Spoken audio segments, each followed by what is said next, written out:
Public speaking, just hearing those words makes a lot of people nervous. The shaky hand, the dry throat, the fear of going blank in front of an audience. I know, we have felt it all. But here's the reality. The people who own the room, they get the clients, they land the promotions, and they attract the best opportunities. And this is not because they are the smartest, but because they communicate the best. So how do you go from dreading public speaking to commanding attention every time you speak? Is it a natural gift or something that you can actually learn? To be honest, this is something that I personally struggled with as well 5 years ago. Speaking in front of a room full of people felt overwhelming until I started this podcast. But talking to some of the most prominent personalities from Mrs. India to TEDx speakers to Forbes 30 under 30 alumni changed everything for me. I learned that powerful communication is not just about being perfect, but also being prepared. And today, through this episode, I want you to get there too. That's why today we have Nausheen as a guest on the show. She's a 3-time TEDx speaker, a LinkedIn learning instructor, and a communication coach for Fortune 50 leaders. She has helped over 500 executives and entrepreneurs transform the way they speak, sell, and lead. Today on this podcast, she's here to share the exact strategies that can help you own any room, speak with confidence, and never let fear hold you back again. So don't forget to watch this episode till the very end, because you never know, this might be the conversation that can change your life. Now, without any further ado, let's dive right in and hear out from Nausheen. Thank you so much for joining me on the podcast today, Nausheen. How are you doing? I'm good. It's good weather here in Toulouse, and yeah, I'm doing really well. Thank you. How are you? I'm good as well, and I'm pretty excited to talk to you about, the power of communication, branding, and all of that stuff, because I've been, consuming a lot of your content lately, and I've been just loving it. So thanks a lot for doing this. Sure. Happy to be here. Yeah. So Nausheen, I was actually reading about your journey and, the kind of career trajectory that you have been. So can you give us your origin story? Because I believe that when you are, coaching people, you kind of ask them their origin story. So I would like to know your origin story. Where are you from? How did you actually attend college? And how did you actually manifest your way to the career that you're doing right now? Sure. So, that annoying kid who always gets up in front of their family and performs the most boring poem ever. So I used to be that annoying kid. I have loved performing in front of people for as long as I can remember. It just took me a very long time to understand that this is what I'm meant to be doing for a living, not just doing this, but also guiding people to speak better, to speak in public. So I took the long way around. You asked about my schooling. So my undergrad was in computer science, which was so weird. It was such a long time ago, but I was a huge computer science nerd. I was a programmer, but then I very quickly realized that I loved working with people and I loved human psychology. So I went into the corporate world and I went into PR and media, which, has to do with people. But then I did it for 5 years and it was a great experience at Procter & Gamble. But I realized that I wasn't that into selling stuff, into the marketing side of it. I was more into the human relations side of it. So I took a year at that point. It was a lovely late quarter life crisis where I think you're... Oh. Yeah, it's fine. Yeah. Okay, cool. Give me a second. I also realized the window is still open. So No problem. Yeah.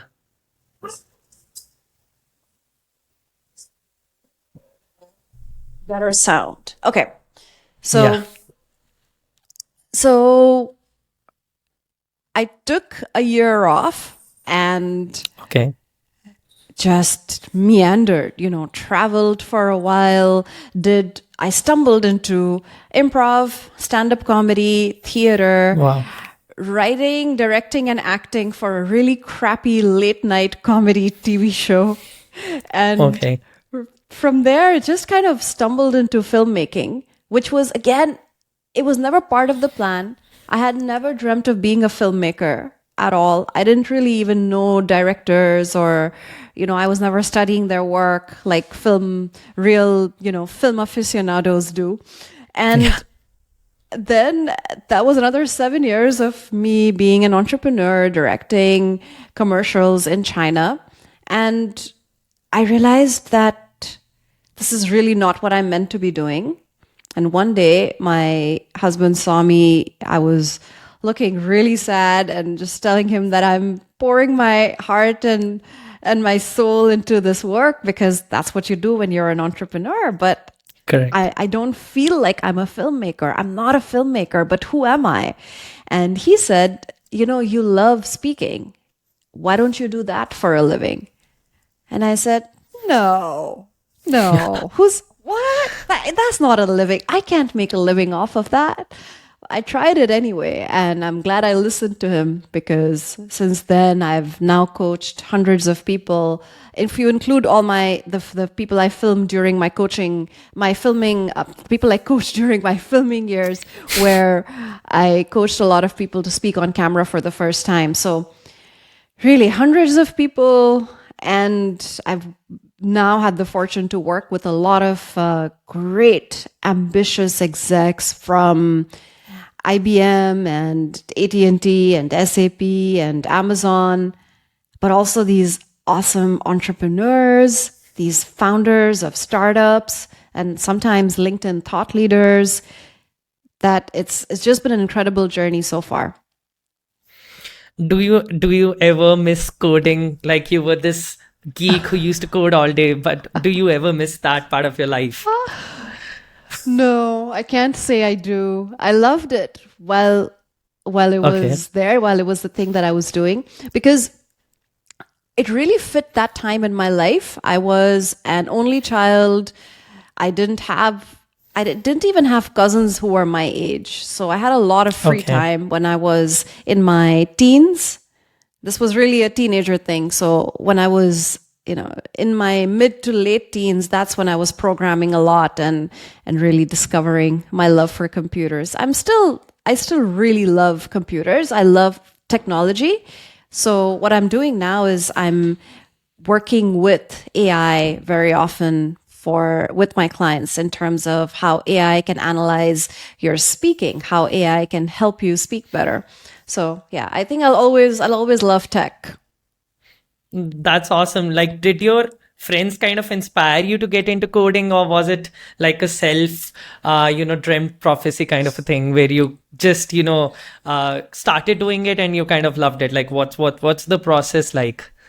Because a lot of when you're young, a lot of the things that you do are kind of inspired by your friends or your family, and you get that, you get to one particular thing, and then if you love it, you start you doing it more often. So was it the same for you, or was it like spending alone time and just getting into it?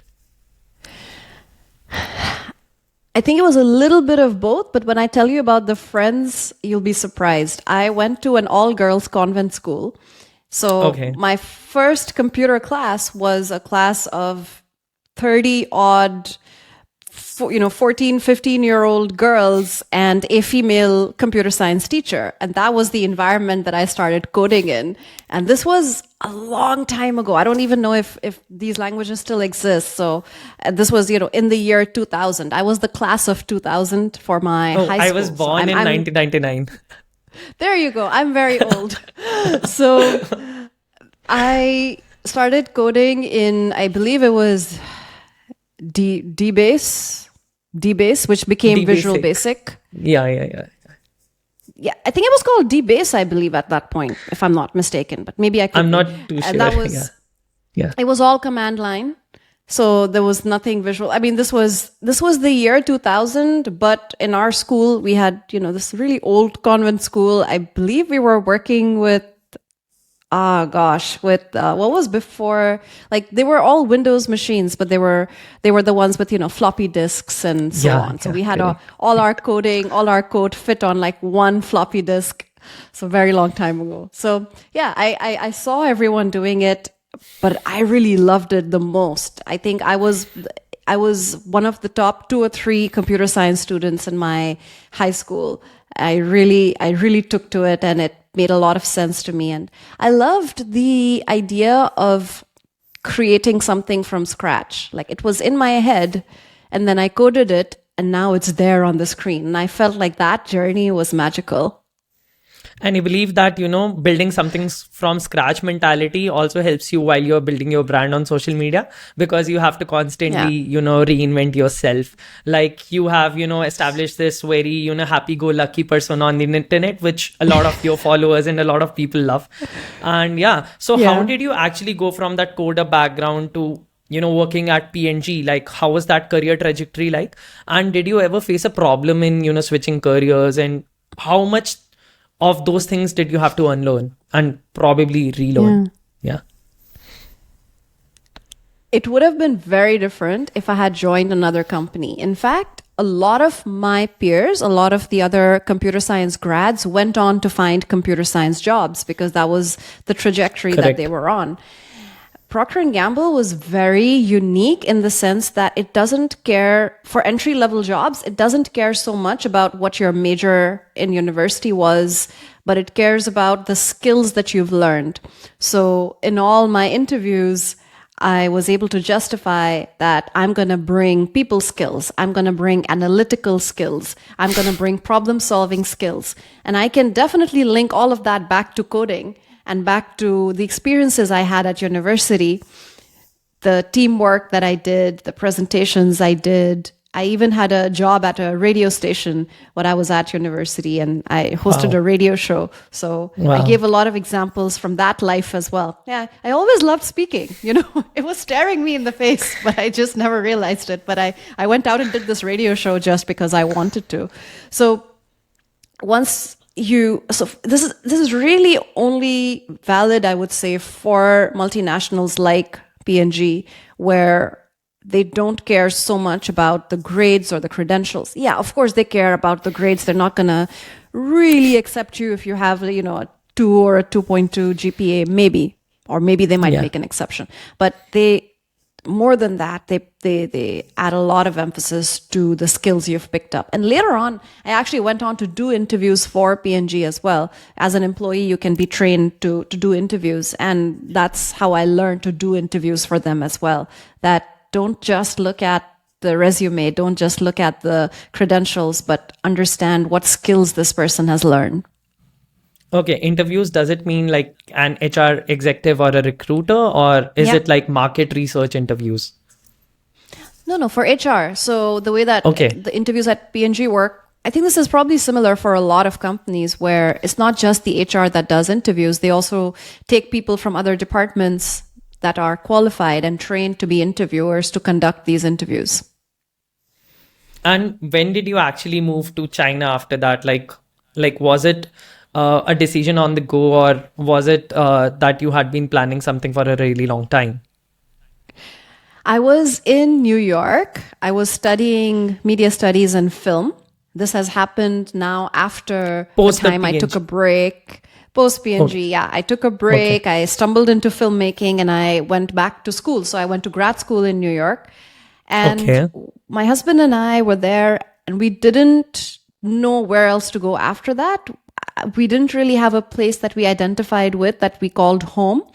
And my husband is also half Chinese, but he had never been to China. He grew up outside. He's a third gen overseas, half Chinese. So we thought, okay, let's try China. It was an experiment, and we were only supposed to be there for 2 years, and those 2 years became 7 because I became an entrepreneur and we started this company. And then I don't know, I think the years passed like days or weeks.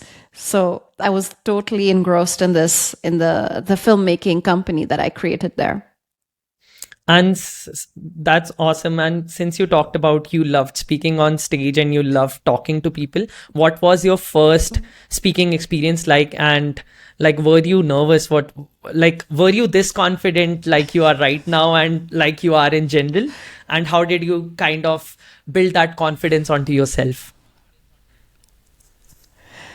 Gosh, I don't know what the first experience was because I've really been seeking out these opportunities. I would say it was either, so in my undergrad days, I was not very nervous. I loved doing my radio show. It just seemed like this was what I was meant to be doing. I also loved music. So playing music for a whole bunch of people, yeah, I love that. Give me that.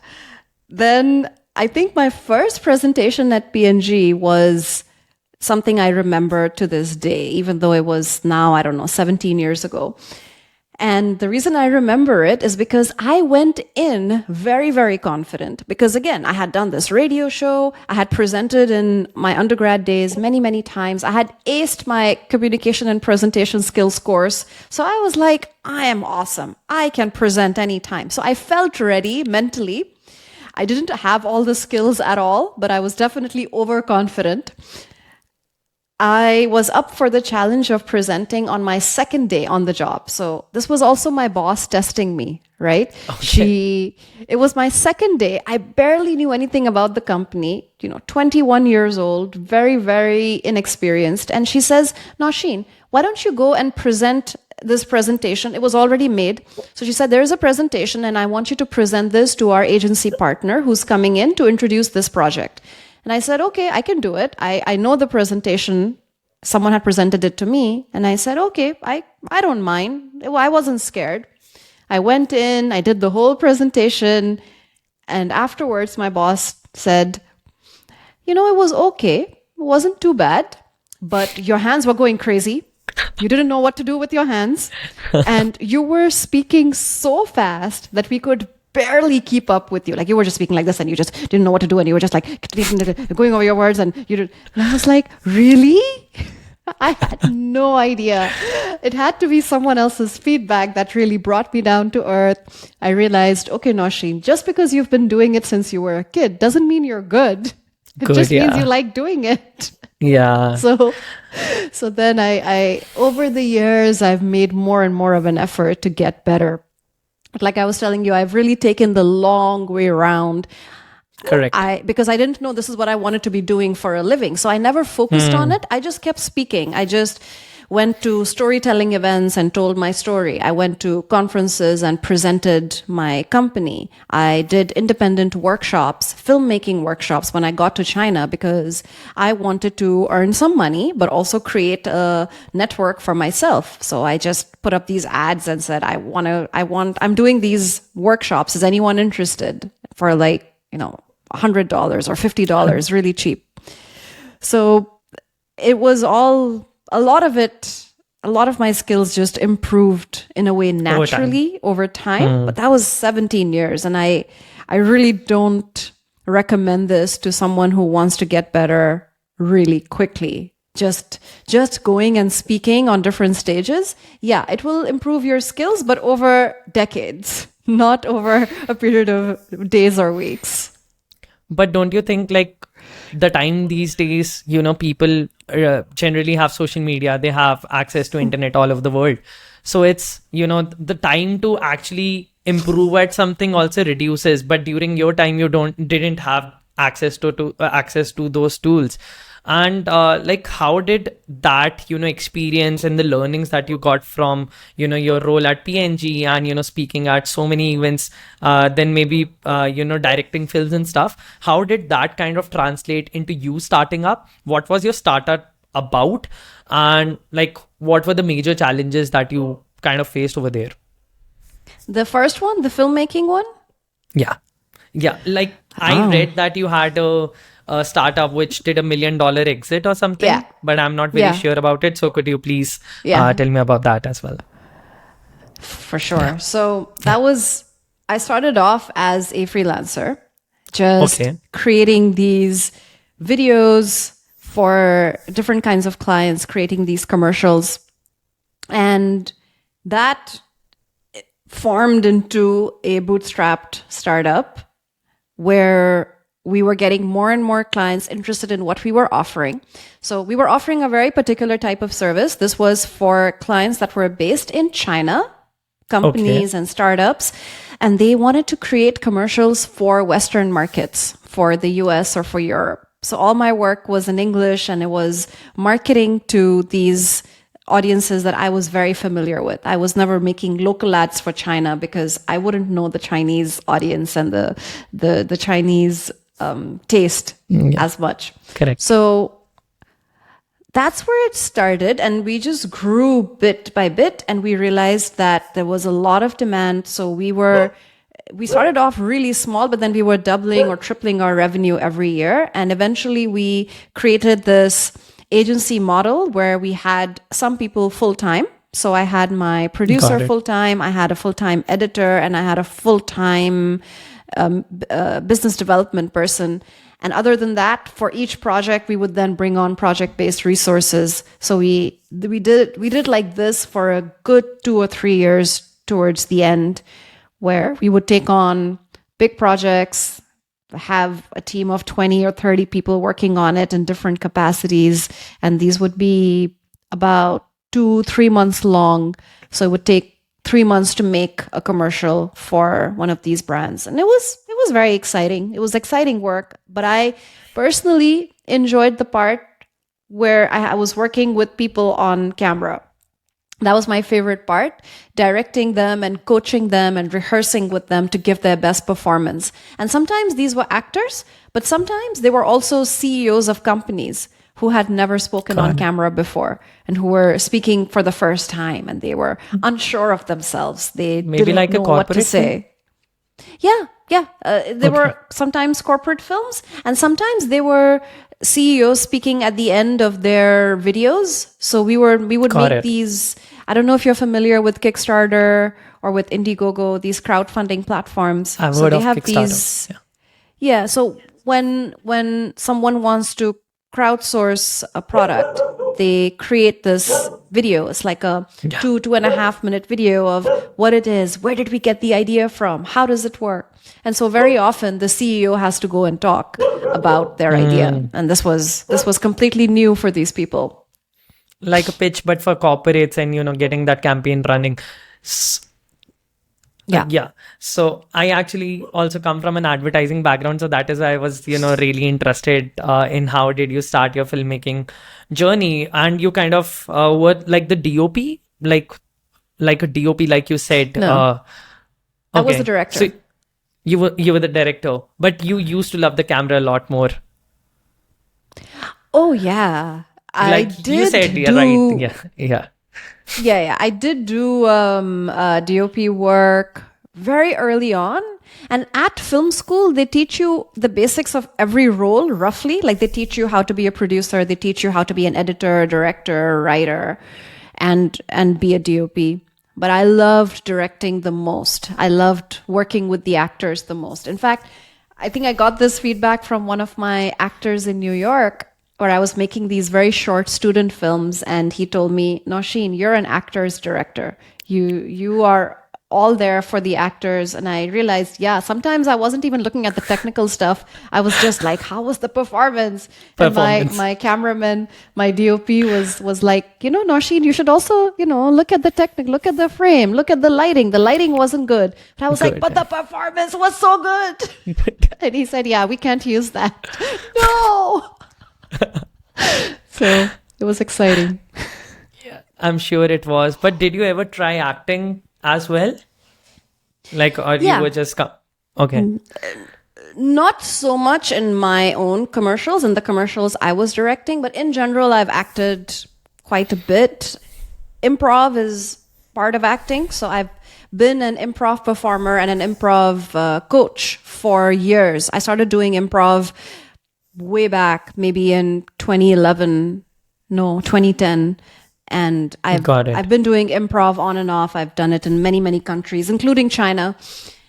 So that's where most of my acting experience comes from. I haven't gone to acting school or anything, but I did act in that silly little comedy show that I was telling you about, and I've acted on and off. So I do love acting, but somehow I just never fully committed to it. But I do love it. Got it. And when was the time when you actually, pivoted from, that startup to now working as a speaking coach to, so many executives across the board? When was that time? And am I missing a data point here? Like, what exactly did you do after your, startup in cinematography and that agency business that you took off? So this was after COVID. For sure, we were also hit with budget cuts and fewer clients wanting to make commercials. But I was at this point running my agency and things got more and more stressed. We survived the first year just about, but towards the end, sometimes the dates get muddled up for me, but I think this was very much towards the end of 2020 where I was just burning out and I realized I cannot continue with this anymore. So I dissolved the team. I went freelance, a freelance director. And then 2021 was my year of big changes where I made a promise to myself that I'm going to do the things for my long-term growth that I have been putting off. Because when you're an entrepreneur, you're only thinking, at least for me, this is the way I was doing it. Yes, about the coming week, the coming month, the coming 3 months was the longest my vision was. Yes, beyond that, no. Like I was in survival mode also because it just hadn't been at it for too long. And I never got an MBA. I don't really know that much about business. I knew about the creative side of it, but not so much about the business. So that's when I told myself, 2021 is going to be the time where you really straighten out these things. You figure out what you want to actually do in life that will bring you satisfaction along with earning money, because the two have to go hand in hand. And also figure out where you want to go, because like I told you, China was supposed to be a pit stop for us. It wasn't home. We just ended up staying there because life got crazy. So every year, my husband and I would have a conversation. We should get out of China, but where should we go? I don't know. Where do you think we should go? I don't know. And that was the end of the conversation. So in 2021, I started learning French. I made sure that I did some deep thinking about what to do next. I cut back on the film projects. I started doing some PR work as a stopgap solution while I figured out what I really want to be doing.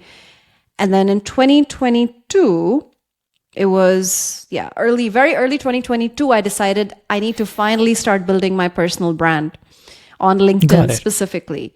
That was the platform I was the most comfortable on, even though I wouldn't say that I had created too much before, but I had posted maybe once in 3 or 4 months on LinkedIn, like your average dormant user, and never really made much of the platform. But somehow over time, I started my account on LinkedIn maybe back in 2007 or 2008, really long time ago. So of course, over time, I had a little bit of natural community, natural network. So I decided, why not?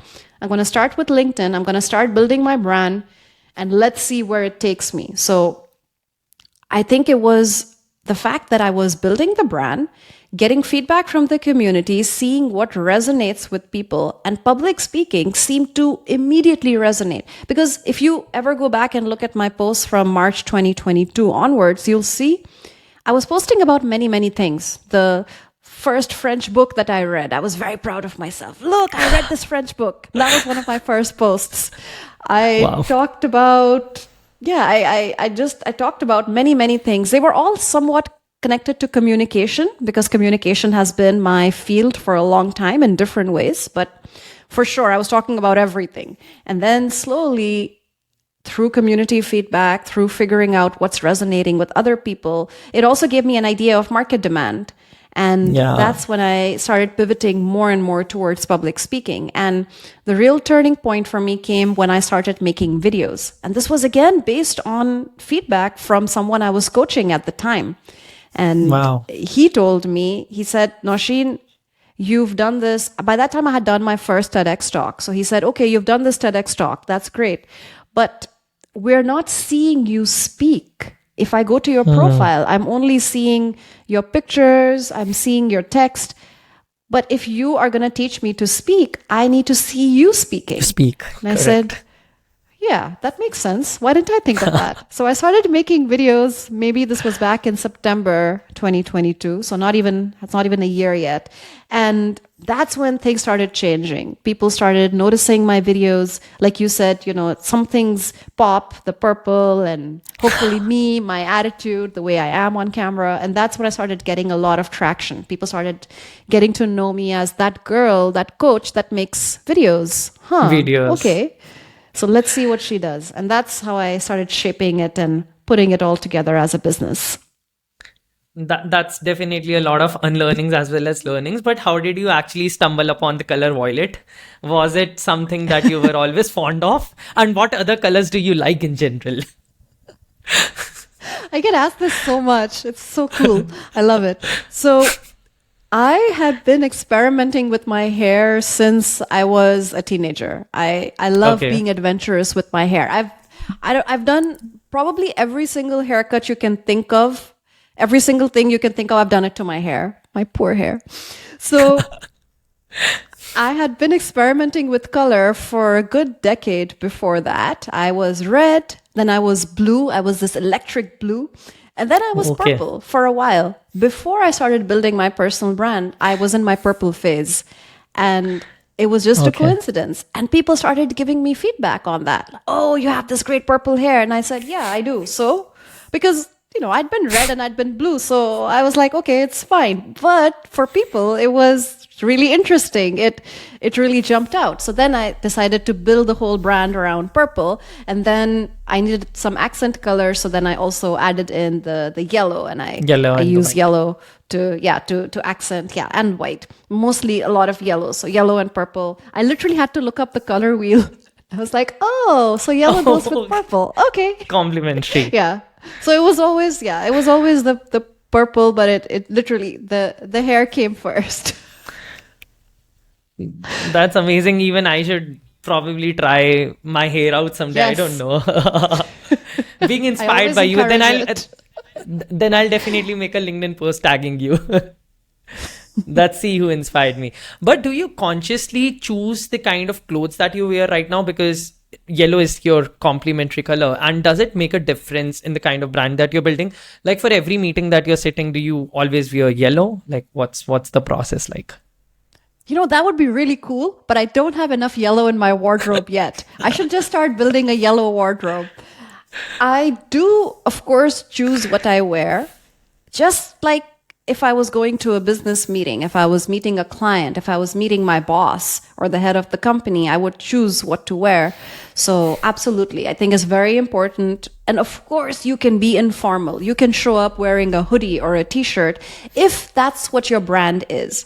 So Gary Vee, for example, wears whatever the heck he wants, but he's Gary Vee and he's building that particular brand. That's what his brand really stands for. There are a bunch of people that want to wear dress shirts and pants, and that's perfectly fine.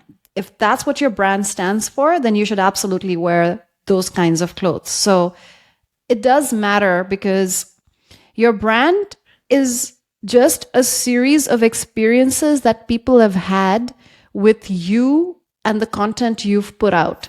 So Correct. you don't know what random selection of your content people are going to see or remember, right? Correct. No one person, other than maybe if I hire a social media manager, no one person will see all my content on all my platforms. Yes. You'll see something here and something there, and you'll remember maybe even 10% of that, maybe less. So if you want to stand for something, you have to do that thing over and over and over again on multiple platforms in multiple ways. Correct. And you always need to have that room for, error as well. Because if you don't have that margin of error, then you will just be, like stressed out that this is not working and that is not working. But Yeah. how did you actually, like you colored your hair purple and then you accentuated a yellow color along with it. But how did you actually start getting your first client? Since you talked about, recording a lot of videos, what were the kind of feedback that you were getting initially? Was it always positive? And how did you bag your first client after that video boom happened? So interestingly enough, I was getting interest and I was getting clients before I started making videos. Okay. But after creating videos, it definitely accelerated because I got a lot of attention, and I was in the growth phase where I was posting multiple times a day, every single day. And I was really going out and making sure that I was actively growing my account. So one of the first clients I got, it's very interesting. It was this coach, a slightly older female coach who wanted to make sure that she was coming across as the expert in her field when she spoke on camera. She wanted to start creating videos, and she wanted to make sure that everyone who saw the videos saw that she's an expert. She knows what she's talking about. So we worked together on her on-camera persona as well as the actual content that she would be delivering. And that was an incredible experience for me, and then laid the roadmap for different kinds of clients that had similar needs. And I very quickly realized this was one of the critical needs for experts who have been doing something for a while. So they have years, sometimes decades of knowledge, but they've Correct. They've never learned to package that. They've never learned to present it in a way that reaches a mass audience. Oh, you're back. Yeah. I don't know. It keeps on happening all the time, but it's okay, I guess. One sec. Something happened to my laptop. I can't see the screen. Just give me a minute. I'm so sorry. Yeah, sure. That's okay. Yeah, now it's back. So yeah, Okay. that's really wonderful. But like, did you decide to consciously stick to a niche? Like, I'm also in this, LinkedIn business, handling other people's social media and, kind of growing them, building the thought leadership, but also building the kind of revenue funnel, sales funnels, and all of those things. So do you actually stick to a niche when you are building out in this particular space, or do you kind of experiment, since we were earlier talking about experimentation as well? Because I believe that, different executives from different industries may be having different kinds of knowledge and different kinds of needs. So how do you work that process together, and how is the process for you? Like, what kind of brief do you get from the client, and how do you actually step by step progress through it? Right. So you're talking about in terms of the actual coaching work? Correct. So the clients never give me a brief. They have a whole bunch of things they want to work on in their heads, which are, their skills, their confidence. They want to be more articulate. They want to make sure that they come across as knowledgeable and authentic. So we go through an initial meeting where I get to know them. I get to know about their current challenges and their goals, their dreams. What is it that prevents them from going after their speaking goals?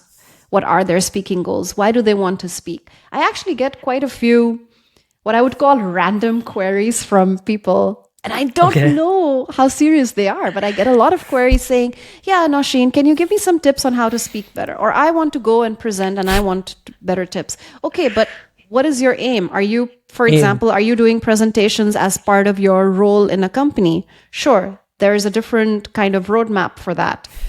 Or do you want to go and become a speaker that people pay and you go and do keynotes at different companies or different events? Is that the kind of path you want?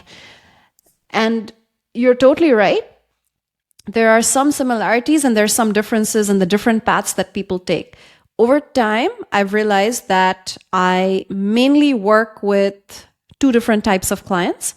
The first type is an ambitious exec who wants to grow in their company, but they're not very sure of their speaking skills. They're not sure of their confidence. They don't feel like they're themselves when they're speaking up in these meetings and doing presentations. So I work with them to make sure that they are presenting their most confident self. It's just about them overcoming that hurdle, that negative self-talk, and also learning the right speaking tools so that they can tell themselves, I'm equipped. I know what I'm doing. I know how to use my body language, my voice. I know how to make eye contact. I know how to bring energy to this presentation. So that's the first type of client that I work with. And the second type are entrepreneurs, sometimes content creators, sometimes founders and CEOs of their own companies. And these are people that want to become thought leaders. So they have a very different aim.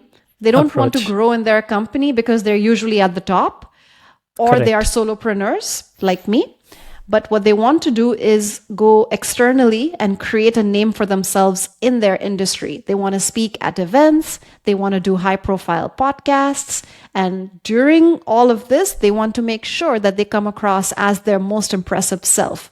So you see, there's still parallels between the two because both types of people, they want to present their best self. They want to make sure that they're in control. Their hearts aren't beating too fast. They're not stumbling over their words. They're not using filler words. They're not looking here when they need to be looking there. They want to make sure they have the same tools, but the end goal is very different. So I do tailor the program according to the exact goal we're working on. And for the second group, some of them just want to go and do TED Talks. That's their dream goal. Nausheen, you've done, they tell me, Nausheen, you've done 3 TEDx talks. I want to know how to do my TEDx talk. Great, we'll work on that. That will be our goal.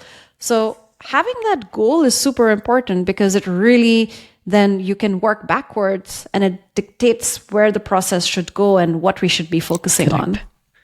Kind of like reverse engineering, which you probably learned in your coding, Yes. The coder in you kind of, takes over then. Oh yeah, the coder in me takes over many, many times when it comes to prototyping, when it comes to debugging. Yeah, there's a lot of analogies. Yeah, correct. And you coach so many leaders. What is that one thing, one most admirable thing that you kind of learned from, coaching people out there? Oh gosh. I think the one thing I've learned is how it takes time to have that light bulb moment. But once you have that moment, once you understand how to step over this obstacle, how to overcome this lack of confidence, this lack of self-belief, it really is like flipping a switch. There's no going back. There's only the way forward. Now, I'll tell you, one of the clients I work with, she was one of the first people that I had this experience with, and it was just mind-blowing. So she came to me and she was a very senior, no, in fact, she was the founder. She was the founder of her company, and she wanted to make videos about things that she wanted to share with her LinkedIn community. And she said, Nausheen, I really want to do this. This is going to be the culmination of decades of experience. There's only one problem.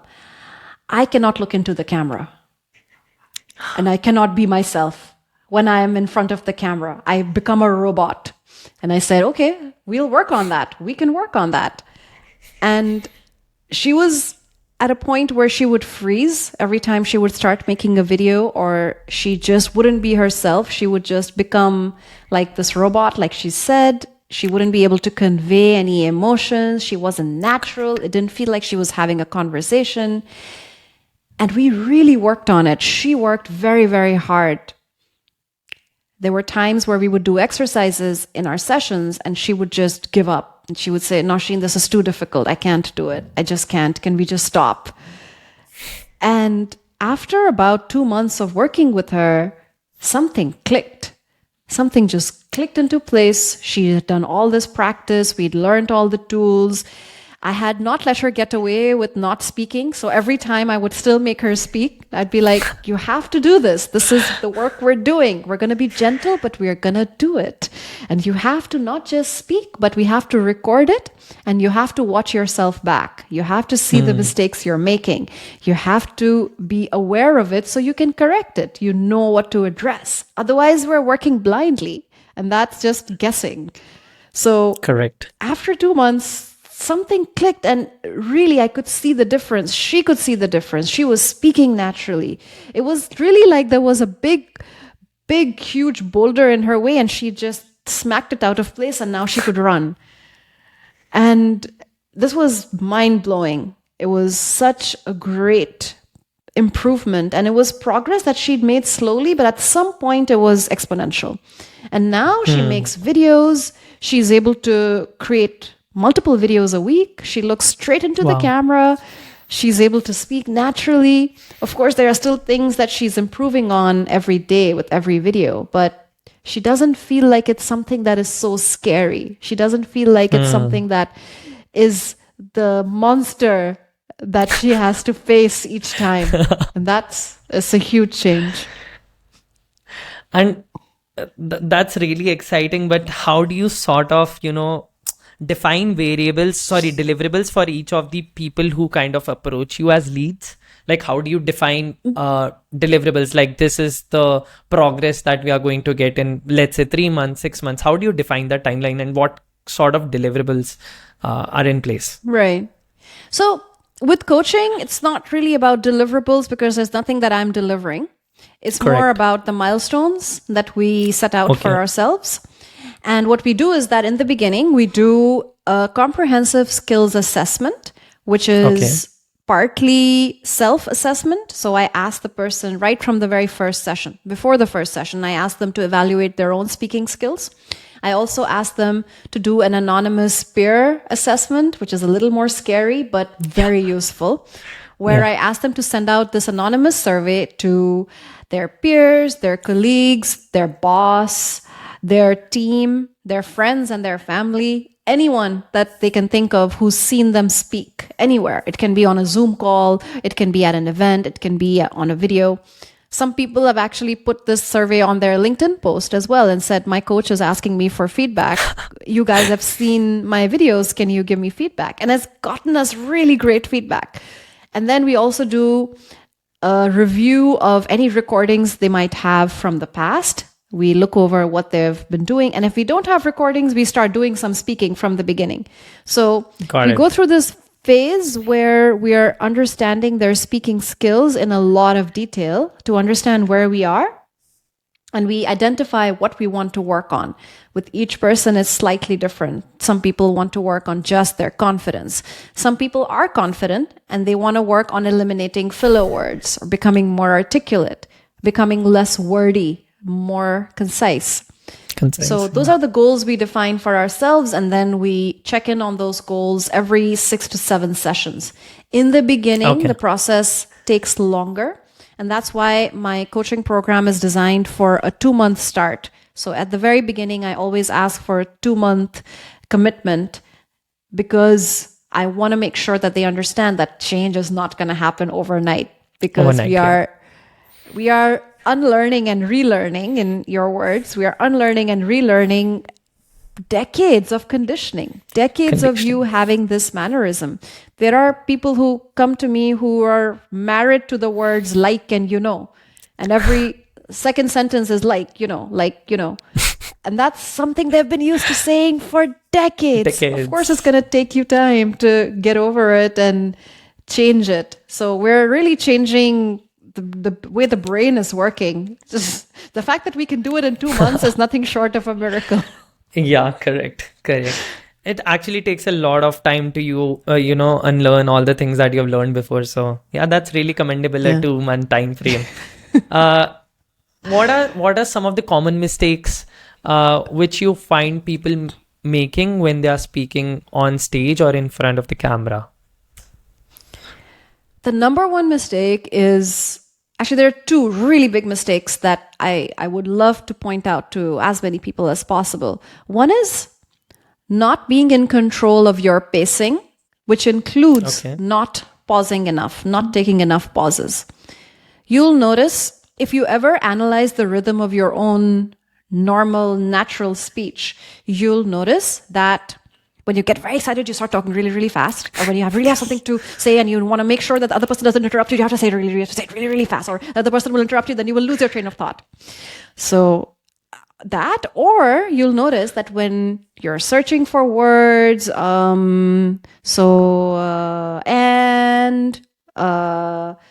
what you'll start doing. When you're not sure of the message you're giving, or the right words aren't coming to you immediately.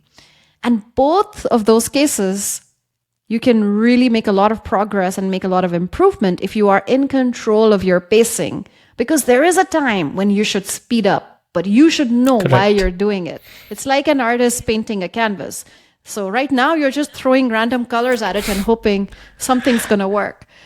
But what a good artist would do, even if it's an abstract artist, they know exactly why they are putting this brush stroke and that brush stroke and this color. So pausing, taking care of the filler words, and being in control of your pacing so that you can play with it when you want to. Add those dramatic pauses and also speed up when you want to, bring excitement. So that's the number one thing that I feel everyone can and should work on. And once you start becoming intentional about it, the progress is really fast. And the second mistake that I see people making, this is very true for technical presentations, for example, is that they don't bring energy. It's like they have just given up before they even start presenting. They just feel like this is going to put the audience to sleep, but it's like a necessary evil. We are all in this together. We have to suffer for the next 30 minutes, so I am going to make you suffer. But the truth is, you can deliver even the driest content with energy, passion, and enthusiasm. You just have to understand how to turn yourself on. So I use that to show people that the zone that you're in when you're presenting should be a different zone from when you're just checking your email and you're, typing a response. That's not the energy that you bring. You have to consciously and intentionally turn on the performer in you, the presenter in you. It's an energetic, amplified version of your personality. And this is where people get very confused and they misunderstand. They think that I'm asking them to put on a show or to be fake or to be someone they're not. That's not at all what I'm asking for. Most of the people that I work with are already experts in their field, which means that they already have the passion. I'm not asking them to fake something. If you're talking about molecular biology, it's because you're an expert in it and you can be passionate about it. I just want you to tap into that passion and show it to us through your voice, your body language, the way that you bring stories and anecdotes, the way that you engage with the audience. All of that is part of turning on, which is, and the third, those are the two biggest mistakes. And then a third mistake, which is still pretty big, is not engaging with the audience, which I touched upon there. And I realized that's also something I see very often. Is eye contact also one thing which matters when you engage with your audience? Yes, of course. Of course. Definitely in an offline setting, because if you're delivering a presentation in person, and you're not looking at them, but you're only looking at your slides, or you're only looking at your computer or your notes, it just doesn't build that connection. Correct. Online, because now we are so used to Zoom and Teams, actually, we've become a little bit more forgiving. People don't always expect that this person will look me straight in the eye because they know that sometimes the screen is over there or over here. I still advise my clients to make an effort to look as close to the camera as possible. So I just had a client a few days ago and she had a setup where she had a big screen and then her webcam was in one corner to the side. So it was like she was always like this. And I said, no, you can't do that. I am here. You need to be here or as close as possible. It's not like you have to absolutely look me in the eye, but at least, be here or here or here. So it's still in the vicinity. So it's not a deal breaker if it's kind of like this. It's not 100% eye contact, but you're still angled towards the person. But for me, it's a deal breaker if the person is here. I see someone who's on the Zoom call, they're like, hey, I'm like, no, I'm here. Please put me on the same screen. That behavior actually comes from streaming games, because a lot of people actually started streaming online, so people just and the camera is here or something, right? Correct. They're like, so that behavior kind of comes from there. And sometimes people do have multiple screen set up in front of them, so maybe that's also the reason. Now moving on to the rapid fire round. So you basically have to answer all the questions in less than a sentence, I would say, like less than like 30 seconds. So yeah, 3 superpowers that kind of set you apart. Improv, my love for the stage, and my energy. Okay, that's cool. The second one is one thing which you love the most and one thing which you hate the most about your job currently. I love everything about it. The thing I love the most is absolutely working with all kinds of people who want to speak better. So it's the desire that they have that really matches what I love. So I love that connection.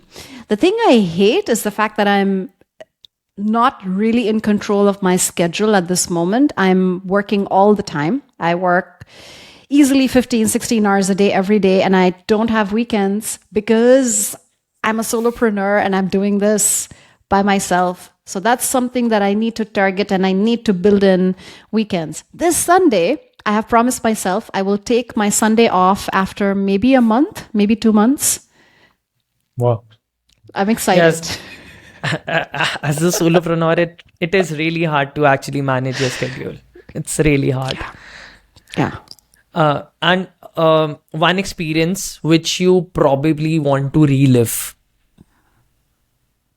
Oh, so I am a very firm believer that I should never look back. I only want to look forward. So I design my life in a way where I don't have regrets and I don't want to go back to my past. So I make a very conscious effort to only look forward. And one last one thing which probably people don't know about you. Oh gosh, this is the hardest question for me because I talk about everything. But despite that, I know some people might not have caught that kind of content, but maybe something that a lot of people might not know about me is that I'm adopted. But I do talk about it on my socials. So if anyone has been following me for a few months, maybe a year, but I'll actually talk more about that this year because I'm going to go and visit my biological family in September in the US, if everything works out. So I want to talk more about that on socials as well because it's just a part of my life. Would love to hear about it sometime on the internet when you actually make that happen. So good luck to you for that. And thank you. Yeah, one last question from the rapid fire round which just came to my mind. If someone wants to be a leader, how should they kind of start? Because you train so many leaders. The first thing is to understand that you don't need a leader in your title to act as one. Okay. You have to grow into that role.